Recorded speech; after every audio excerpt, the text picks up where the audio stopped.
अरहन्ताणं नमो अरहन्ताणं नमो अरहन्ताणं। ये अध्यात्म का एक महान सूत्र, एकत्व का अनुभव, समूह में रहते हुए भी एकत्व का अनुभव साधना करने वाले व्यक्ति के लिए ये परम स्पृहणीय है, परम वांछनीय है। और जिस व्यक्ति ने इस अकेलेपन का अनुभव किया उसने सचमुच अपनी चेतना को बदल दिया, अपने व्यक्तित्व का रूपांतरण कर लिया। आपने पढ़ा होगा रूस के महान साधक गुरजिएफ इसका बहुत प्रयोग करवाते थे। 3 महीने का प्रयोग करवाते थे। केवल एक प्रयोग कि एक हाल में, एक कमरे में 10, 20, 30 आदमी रहें, साथ में रहें, साथ में खाएं, साथ में पिएं, साथ में जिएं, किंतु निरंतर मैं अकेला हूं इस बात का अनुभव करते रहें। जो एकत्व अनुप्रेक्षा का सूत्र था वही सूत्र गुरजिएफ ने काम में लिया। सत्य पर किसी का अधिकार नहीं होता, सत्य सार्वभौम होता है। फिर चाहे हिंदुस्तान का व्यक्ति हो, चाहे रूस का व्यक्ति हो, दुनिया के किसी कोने में जन्म लेने वाला व्यक्ति हो, जो अध्यात्म की भूमिका में जाता है, जो सत्य की खोज में जाता है, उन सब व्यक्तियों को वही बात मिलती है जो यहां मिलती है, वही मिलती है। देश और काल की सारी सीमाएं उनके लिए समाप्त हो जाती है। एकांतवास, एकांत में रहने का अभ्यास, एकांत में रहने का प्रयोग। एकांतवास का दूसरा अर्थ एकत्व का अनुभव। एकांतवास का एक तीसरा अर्थ और है, वह है प्रतिस्रोत गमन की क्षमता। भीड़ में चलना, स्रोत के साथ साथ चलना, दूसरा भीड़ से विमुख होकर चलना, अनुसरण की वृत्ति को छोड़ना, प्रतिस्रोत में चलना। बहुत सहज होता है अनुस्रोत में चलना। स्रोत बह रहा है, कोई भी तिनका आएगा स्रोत में बह जाएगा, काठ भी स्रोत में बह जाएगा, हर चीज स्रोत के साथ बह जाती है। किंतु स्रोत के प्रतिकूल चलना ये बहुत कठिन साधना है। भीड़ तंत्र आज का ही नहीं है, भीड़ तंत्र मनुष्य का समाज बना तब से चल रहा है। जब से मनुष्य ने व्यक्ति से अपने आप को समाज में ढाला तो अनुसरण की मनोवृत्ति विकसित हुई, अनुसरण करता है। इसीलिए यह सत्य दोहराया भी गया, यद यदाचरते श्रेष्ठ तत्तदेवेतरो जने। गीता का सूत्र है कि जो श्रेष्ठ आचरण करता है दूसरा उसी का अनुसरण करता है। बड़ा कठिन प्रश्न है कि कौन श्रेष्ठ। कभी कभी श्रेष्ठ आदमी तो ऐसा आचरण कर लेता है, अगर दूसरा उसका अनुसरण ही करे तो बड़ी समस्या पैदा हो जाती है।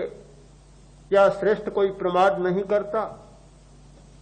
क्या श्रेष्ठ कोई भूल नहीं करता? क्या श्रेष्ठ से कोई गलती नहीं होती? ये सब होता है।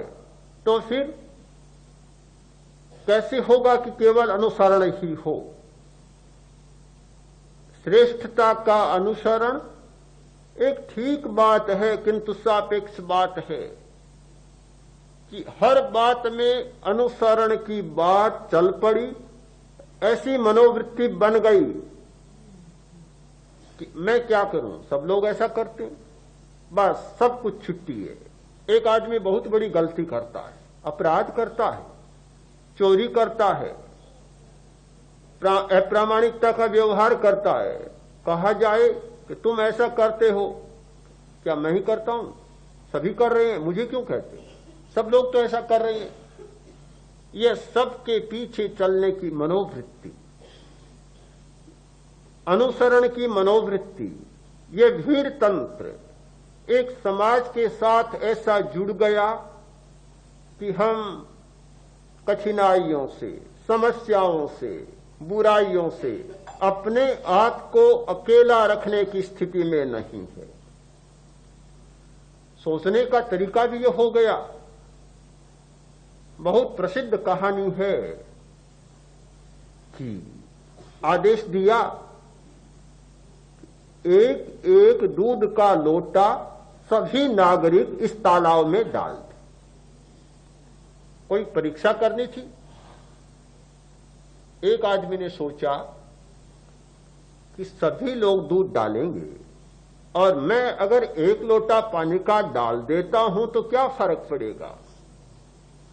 हम जब जयपुर आ रहे थे तो रास्ते में जहां दूध बिकता है, सैकड़ों लोग खड़े थे, दूध बिक रहा था। एक आदमी बोल उठा, न जाने क्यों बोल उठा कि देखो मैंने ज्यादा नहीं, सिर्फ इतने दूध में 1 किलो ही पानी डाला है। सोचा कि पानी तो दूध में मिलता है, ये तो मिलता मेल है, कोई बेमेल बात तो है नहीं। आटे में कोई खराब चीज मिलाए तो बेमेल मेल हो सकता है, मिलावट हो सकती है, किंतु दूध में पानी का तो स्वाभाविक मेल है। एक प्रसिद्ध कहावत ही बन गई कि दूध और पानी की तरह मिल गए, कोई खास बात नहीं। सोचा 1 लोटा डाल आओ, पानी का डाल आया। दूसरे ने भी यही सोचा, तीसरे ने भी यही सोचा, क्योंकि सबके सामने समाज है और सब लोग यही सोचते हैं कि पूरा समाज करेगा और मैं अगर अकेला ऐसा करता हूं तो क्या फर्क पड़ेगा। परिणाम यह आया कि पूरा तालाब पानी से भर गया। जब समाज को हम इस दृष्टि से देखते हैं, समाज के संबंधों को, कि सब लोग ऐसा करते हैं और मैं ऐसा न करूं तो क्या फर्क पड़ेगा, अथवा सब लोग ऐसा करते हैं तो मैं ऐसा करूं तो क्या फर्क पड़ेगा, दोनों बातें हमें सत्य से दूर ले जाती हैं। एकत्व का अनुभव करने वाला व्यक्ति, भीड़ तंत्र को न मानने वाला व्यक्ति, अनुसरण की वृत्ति को छोड़ने वाला व्यक्ति सामने यह तर्क नहीं रखता कि समाज क्या करता है, समाज क्या नहीं करता है।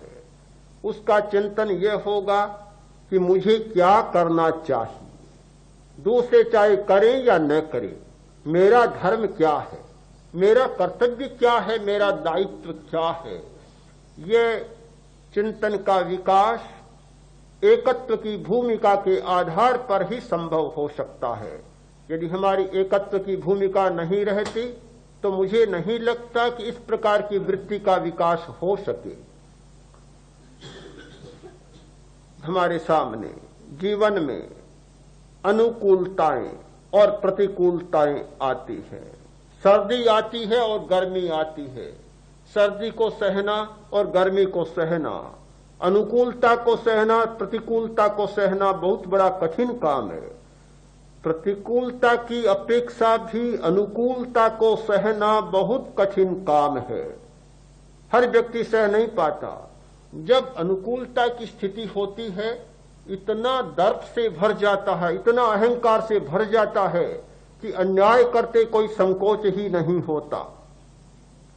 जब हाथ में सत्ता होती है, अधिकार होता है, पास में धन का बल होता है, फिर अन्याय करने में कोई संकोच नहीं होता। और इसलिए नहीं होता कि अनुकूलता को व्यक्ति सहन नहीं कर पाता। द्वेष बुराई तो है, पर उतनी भयंकर बुराई नहीं है जितनी राग की भयंकर बुराई है। अप्रियता बुराई तो है, पर उतनी भयंकर बुराई नहीं है जितनी कि प्रियता का संवेदन भयंकर बुराई है। एक संस्कृत कवि ने ठीक लिखा था कि जो भंवरा काठ को भेद कर चला जाता है, वही भंवरा कमल कोश में बद्ध हो जाता है। उसे भेद कर बाहर नहीं निकल पाता।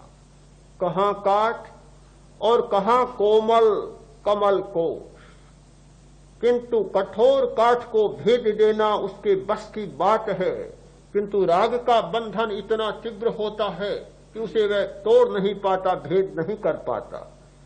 अनुकूलता को सहन करना बहुत बड़ी समस्या है।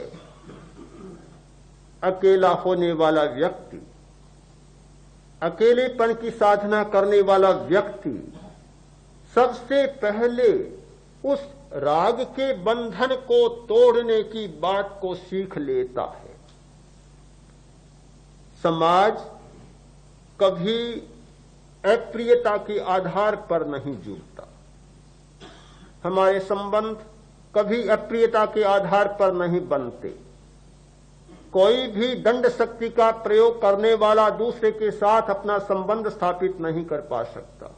कष्ट दे सकता है, दुखी बना सकता है, पर अपना संबंध ही नहीं बना सकता।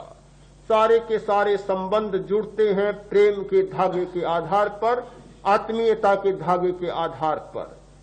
यह जो प्रेम का धागा है उसके आधार पर या राग के आधार पर संबंध स्थापित होते हैं, किंतु सत्य आखिर सत्य होता है, उसे झुठलाया नहीं जा सकता।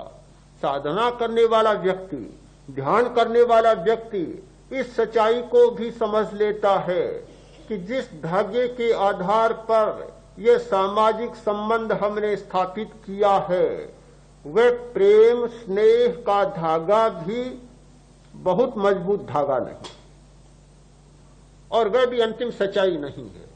अंतिम सच्चाई यह है कि मैं और तू, बस। बहुत कटु बात लग सकती है, अप्रिय बात लग सकती है, अव्यावहारिक बात लग सकती है, किंतु हम इस सच्चाई को झुठला नहीं सकते।